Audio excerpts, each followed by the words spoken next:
What's up everyone, John from ARTV. It's time for a review of the 8th studio album by English big beat group The Chemical Brothers. This one is titled Born in the Echoes. I know it's been said by a lot of different people, but I've got to reiterate the fact that The Chemical Brothers are extremely important to the success of electronic music in the 20th and 21st century. Had it not been for them and a few other specific acts really laying the groundwork, I don't think electronic music would have as big of a place in the mainstream as it does today. It's been about 20 years since their excellent debut album Exit Planet Dust drops, and it's one of those albums that doesn't age poorly. It's one of those ones that you can still play and you're like, wow, this actually still holds up. You might throw on something from your childhood and be like, alright, what was I thinking at the time? But this is one of those I feel like a lot of people reminisce on fondly. I actually recently devoted an entire day to sitting down and listening to the entire Chemical Brothers studio album discography, and while it was a bit of a tiring listen at times, it was still something that I felt like was very rewarding. It reminds me of how much they've been through as a duo, the changes in style, the soundtracks, the long gap in between albums, and yet they're still able to come back with Born in the Echoes and deliver some of their best studio material to date. I think this new one is kind of a career-spanning record, one that just really takes from some of their past material and just sprays from all over the rainbow, if you will. I hear some of these songs and I hear different styles, whether it be an old album or one of their newer ones. Now I know that I said that these tracks kind of spray all over the place, but don't get me wrong, I don't want you to think that I'm saying it's just really awkward, these tracks don't fit together or belong together. I think it's just impressive that they found a way to take so many different styles and influences and still have all of these directions coming together to make one coherent album. I'm getting a strong 90s vibe off of the Haunting Gem ELM Ritual, which maybe reminds me of something off of the decidedly dark album Dig Your Own Hole. Then we have the track Taste of Honey, which is kind of calling to mind those synth flourishes and just the nature of the 2002 record Come With Us, which is one that I feel like a lot of people tend to overlook, but it's my personal favorite in their discography. If you're curious about how I got into this duo, it was in 2011 after seeing the movie Hannah. I actually worked at a movie theater and I was kind of like listening to the end credits while I was waiting to clean out the theater,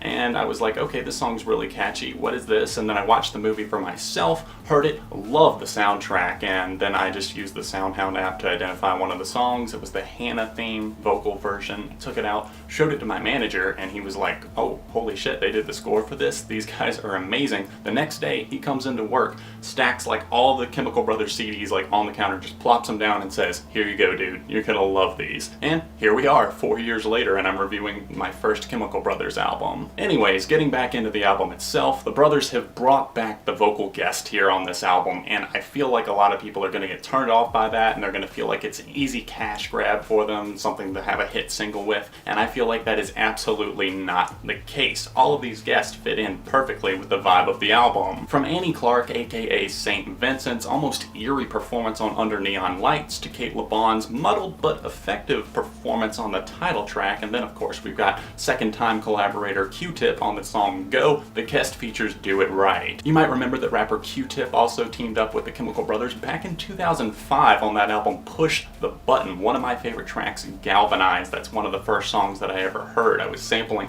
some of those CDs that my manager had given me. This is one that immediately stood out to me, so as soon as I heard that Q-Tip was going to be on this record, I was interested. I was already interested, of course, just to know that they were back with their first album in 5 years, but I definitely see this as being another massive song for the duo. There's a rapid pace about this track, and it feels brighter than most of the songs on Born in the Echoes. I like Q-Tip's flow on this track. It really fits well with the instrumental that just feels very full and vibrant. Granted, it doesn't feel like a typical song from the duo, but it still manages to find its place in the track listing. It makes itself important to Born in the Echoes. There are a few spots on this record that don't exactly click well with me, the first of those being Just Bang. It features these jarring synthesizers and vocal distortions, with the pitch shifts in particular really getting on my nerves, feeling a little bit ear grating, honestly. Not that I'm condemning repetition, because it's obviously awesome whenever you can fall into a groove with a song, and of course they steadily build. It's just that on this track, I feel like there's no real payoff or even a build up to the track. There's nothing that really makes it worth listening to. The track Radiate feels a bit distant, with the brooding atmosphere not really offering anything all that special or appealing. If you've got an appetite for kind kind of the moodier side of the Chemical Brothers, I could definitely see this as being something that's going to be right up your alley. I'm just not sure that it's as effective as it needs to be at this point in the album, sandwiched in between two really good cuts. Wide Open, featuring the one and only Beck, follows immediately after and showcases how to do it properly, how to channel in that emotion and make the stylistic change feel natural. Think Sea Change meets the Chemical Brothers in terms of how this song sounds. It feels like Beck is losing hope here, and the instrumental really seems to match up quite well with the emotions that he's feeling. In terms of the more instrumentally based songs on this record, I think Reflection and I'll See You There stand out as some of the most focused. See You There kind of has this driving bout of percussion that I really didn't see coming. I like the use of live drumming on this one, and I think that definitely helps and aids in this song's success. I love how they throw a couple of other instruments into the mix as well, kind of distort and mix it all together, and just make for one of the most versatile listens on this album. The final track I want to mention is Sometimes I Feel So Deserted. It's the opener on this record, and it definitely opens things up in familiar territory. From its spine-tingling synthesizer that really just builds into this steadily growing beat,